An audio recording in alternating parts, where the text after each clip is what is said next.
Welcome back to the NTT Cybersecurity Talks, Part 3. We will cover now emerging industry requirements and their impact for cybersecurity. And I'd like to welcome my guests now, which are Stefan Hendricks from Dimension Data, a seasoned security veteran and innovative thinker. We have Johannes Drooghaag, who is the CEO of Spearhead Consulting and also social media influencer on cybersecurity, photographer and part-time philosopher. And then we have Fredrik Olsen from the Nordics, who has a specific approach to cybersecurity because he faced some unique challenges in the Nordic region. So thanks a lot for joining us today here. So we see a lot of new industries popping up, and we see a lot of dynamics driven by the digital transformation we see in the market in various industries at the moment. Do you see any specific industries or challenges in this industry for cybersecurity at the moment? Maybe Fredrik, you can start because you have a specific situation in the Nordics. We see demand all the time, and it's changing, and it goes quite quickly. And I would like to mention shipping and offshore business, especially shipping, because we have a long journey with shipping business in the Nordics. It started off that actually we were having against terrorism. Shipping industry were afraid of actually getting boats hijacked, and not by pirates, but from an IT perspective. And you can see that changing, and that is a quite traditional business, but it's a long-term business in the shipping industry. And now we see that we're moving into the IT area of actually really making sure that they are running with a good cybersecurity in the IT, but now also on the OT side. Because on the OT side, we are now getting connected between IT and OT, to drive efficiencies and stuff like that, to make sure that they also develop as a company. And also starting to use new technologies to be more efficient and to be part of the new emerging markets with the new technology. So it's really exciting. So we see the change, and we see the whole spectrum now and everything coming together. So, and that is an interesting, fantastic journey for cybersecurity as well, but this needs to change a little bit about our mindset to drive this. So the IT and OT converging situation is not specific for the shipping industry. Do you have some other examples where you see that, Stefan? Yeah, absolutely. Automotive is another great example. What we're seeing is that large car manufacturers are now starting to connect the plant floors with IT platforms, so they can get a lot of data from the production floor, making sure that they can optimize their production, etc., and I would say enhance and streamline supply chain management. The challenge, of course, is that if your IT network gets infected and the malware jumps across to the production floor, production stops. So the potential impact is huge. The other thing that we're seeing when talking to these specific companies is that the robots, for example, you cannot patch the robots because they run old versions of Windows, for example. So you have to virtually patch them. So there's a number of challenges, things like different protocols in OT than you have in IT, and all of that is creating a lot of complexity, but also, of course, opportunity for companies like NTT Security and Dimension Data to address those and build solutions, helping to digitally transform the car manufacturers. Johannes, do you have a good example for us as well? I find both examples very interesting because we talk about industry which invest not for 2 years, they invest for 10 years, for 20 years, for 30. We see the same in the pipeline industry. These investments are made for the long term. Yeah. And the philosophy and the strategy is still short term, still short focus. Do we have the current patches? Do we have the current, can we now read the data? And we see now that transition. In the automotive industry, it's very strong. We get smart data out of the plant to optimize, to find better solution. We're not thinking about, it works in both directions. If we can get data out of the plant, we can put data into the plant. And there we need innovative security concept as well. I call it back to the future cybersecurity because we have so much infrastructure with long-term investment, and we keep using that. We need it. Right. Makes me think of a DMC DeLorean, but I'm probably getting off topic. I'm doing that on purpose. He's doing that all times, but seeing this transformation, it's required to change the security strategy to cope with the dynamics of these changes. Because I always say, be quick or be dead. The companies, especially in the car industry, if they don't adapt now, they will be gone in the near future. So that means also cybersecurity strategies have to change because they have to enable the change as well, as we have discussed already many times in various situations. So with the shipping industry, I'm interested what they do different now to cope with that. Yeah, because the shipping industry is in the past it was safety first. Yeah. Because they were working on big boats and oil rigs and stuff like that, and it was really important with the safety. And everything was air gapped. We have the IT system, and that was controlled from the headquarters on land side. You have the boats, which were totally air gapped in the center of the no connectivity. But the connectivity is coming. We have the satellite links, and you have the other links, other connections to make sure that we optimize the boats, and we know that, for example, how much oil is coming up.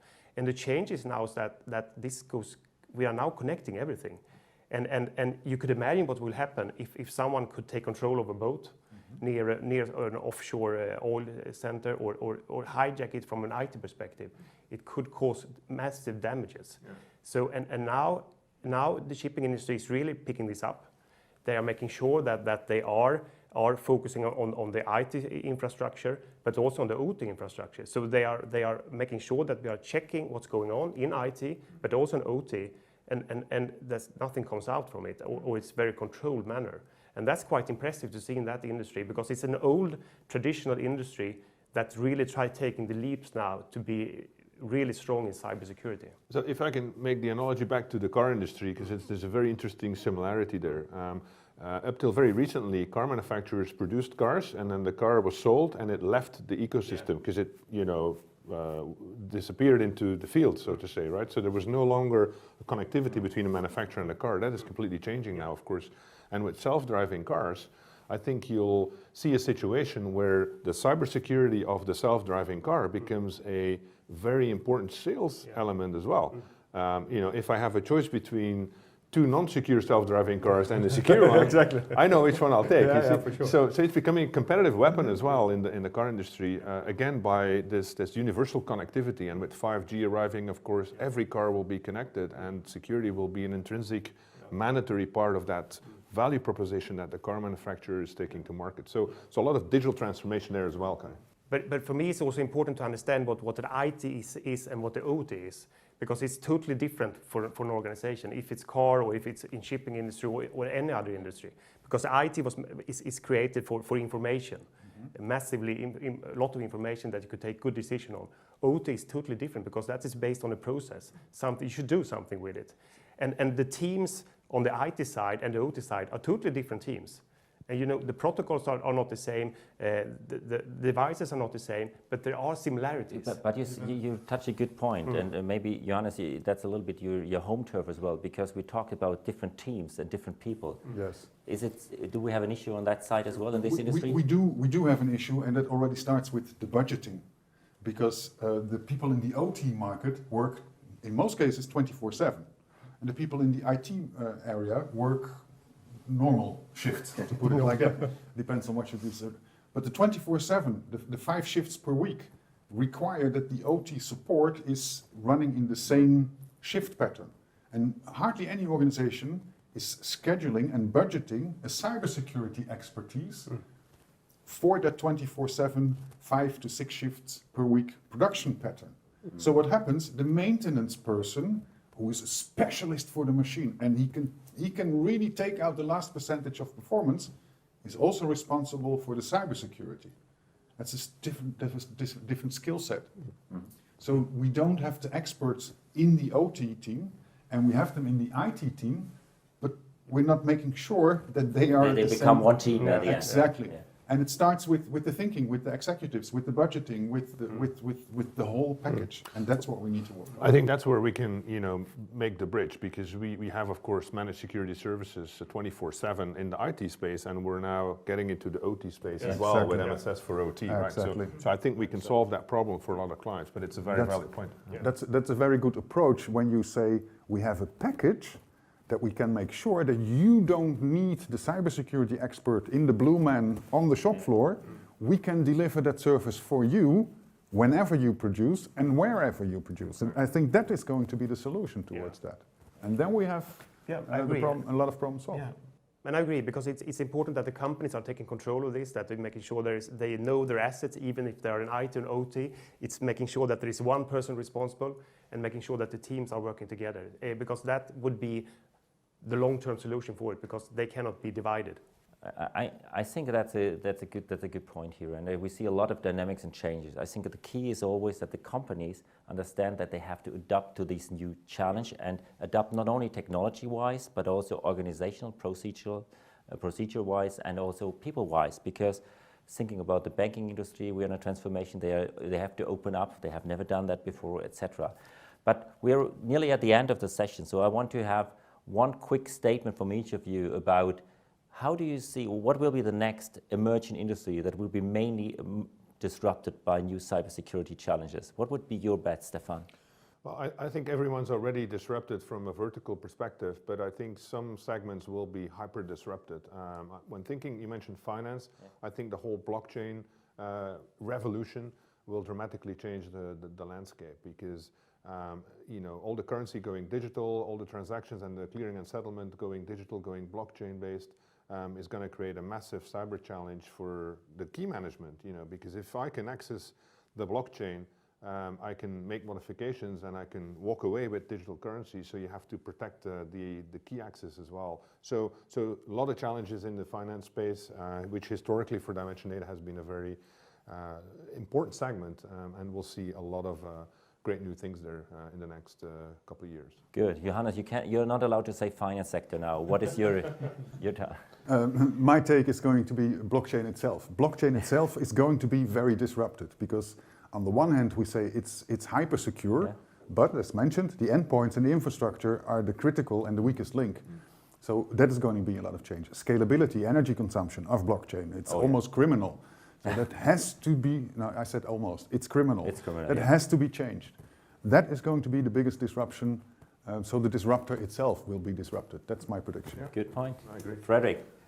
You took finance, you took blockchain, so what's left here? So I would say all industries will be affected. And I will narrow it down a little bit. All industries will be affected. And we see a lot of emerging industries coming up. And we see the development, because we as people are pushing, we have needs, and the companies have needs for efficiencies. But if you look for a sector with the regulatory demands that's coming, healthcare, for example, would be a massive, because we are not really figured out how to make sure that we could follow the regulatory rules in each country, and we are still on the European level, and we have to make sure we protect the people, us, in it. So that would be a very disruptive area. So we have the fintech, financial industry, we have the blockchain, we have the healthcare. I think that's a good closing word. Thanks a lot for the discussion and the interesting input here. And that was the end of the Cybersecurity Talks Part 3. And thank you very much for listening. Bye.